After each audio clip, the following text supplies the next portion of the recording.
ఢిల్లీ మండుతోంది. ఏకంగా 52.9 డిగ్రీల టెంపరేచర్ నమోదైంది. దేశంలో ఇప్పటి వరకు ఇదే అత్యధికమని ఐఎండీ చెప్పింది. కొన్ని రోజులుగా ఢిల్లీలో ఉష్ణోగ్రతలు పెరుగుతున్నాయి. దీనికి తోడు రాజస్థాన్ నుండి వీస్తున్న వేడిగాలులు వాతావరణ పరిస్థితులను మరింత ప్రమాదకరంగా మార్చేశాయి. ఎండ తీవ్రతతో ఢిల్లీలో కరెంట్ వాడకం పెరిగింది. మధ్యాహ్నం టైంలో పవర్ డిమాండ్ ఆల్ టైమ్ హైకి అంటే 8302 మెగావాట్లను తాకింది. ఢిల్లీలో తీవ్ర నీటి ఎద్దడి నెలకొంది. దీంతో కార్ కడిగిన నీళ్లు వేస్ట్ చేసిన 2000 రూపాయల ఫైన్ అని ఢిల్లీ జల్ బోర్డు హెచ్చరించింది. అయితే ఢిల్లీ సహా ఉత్తరాది రాష్ట్రాల్లో మరో 3 రోజులు ఎండలు సున్నుమననున్నాయి.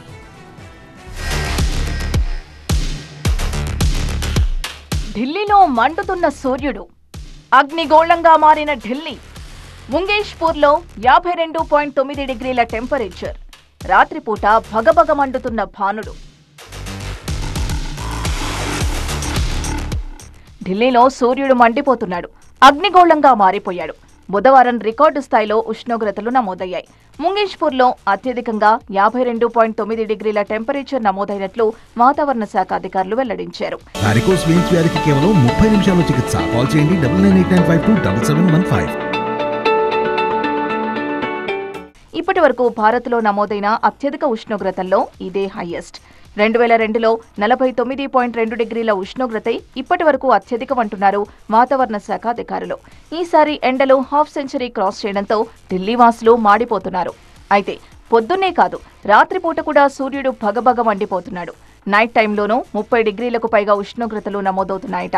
ఢిల్లీలో ఉష్ణోగ్రతలు కొలిచేందుకు 20 ప్రాంతాల్లో మానిటరింగ్ స్టేషన్లు ఏర్పాటు చేశారు. అయితే కొన్ని చోట్ల ఉష్ణోగ్రతలు తగ్గితే మరికొన్ని ప్రాంతాల్లో 45 నుంచి 50 డిగ్రీల మధ్య టెంపరేచర్ రికార్డైంది. ముంగేష్పూర్లో అత్యధికంగా 52.9 డిగ్రీల సెల్సియస్ నమోదైంది. దేశంలో ఈ రేంజ్లో ఉష్ణోగ్రత ఇప్పటి వరకు నమోదు కాలేదు. ఢిల్లీ టెంపరేచర్పై ఐఎండీ అధికారులు స్పందించారు. సెన్సార్లో టెక్నికల్ ఇష్యూ వల్ల కూడా ఇలా జరిగేందుకు అవకాశం ఉంటుందన్నారు ఐఎండీ డైరెక్టర్ జనరల్ ఎం మహాపాత్ర. భూ విజ్ఞాన శాస్త్ర శాఖ మంత్రి కిరణ్ రిజిజు దీనిపై స్పందించారు. ఈ రికార్డు ఇంకా అధికారికంగా ప్రకటించలేదని, ఢిల్లీలో ఈ స్థాయిలో ఉష్ణోగ్రత నమోదవడం చాలా అరుదన్నారు. ఐఎండీలోని సీనియర్ అధికారుల్ని దీనిపై వివరణ అడిగామని, తొందరలోనే వారు దీనిపై అధికారిక ప్రకటన చేస్తారని పేర్కొన్నారు.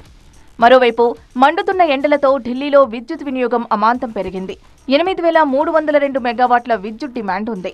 ఈ రేంజ్లో విద్యుత్ డిమాండ్ రావడం ఇదే తొలిసారి. భారీగా పెరిగిన ఉష్ణోగ్రతలకు తోడు వేడిగాలులు వీస్తున్నాయి. దీంతో జనమంతా ఏసీలు ఎక్కువగా వినియోగించడంతో డిమాండ్ పెరిగిందని విద్యుత్ శాఖ అధికారులు చెబుతున్నారు. ఇదిలా ఉంటే ఎండల నేపథ్యంలో ప్రభుత్వం నీటి సరఫరాను పరిమితం చేసింది. యమునా నదిలో నీటి మట్టం తక్కువగా ఉందని, రోజుకు 2 గంటల సరఫరా ఉంటుందని తెలిపింది.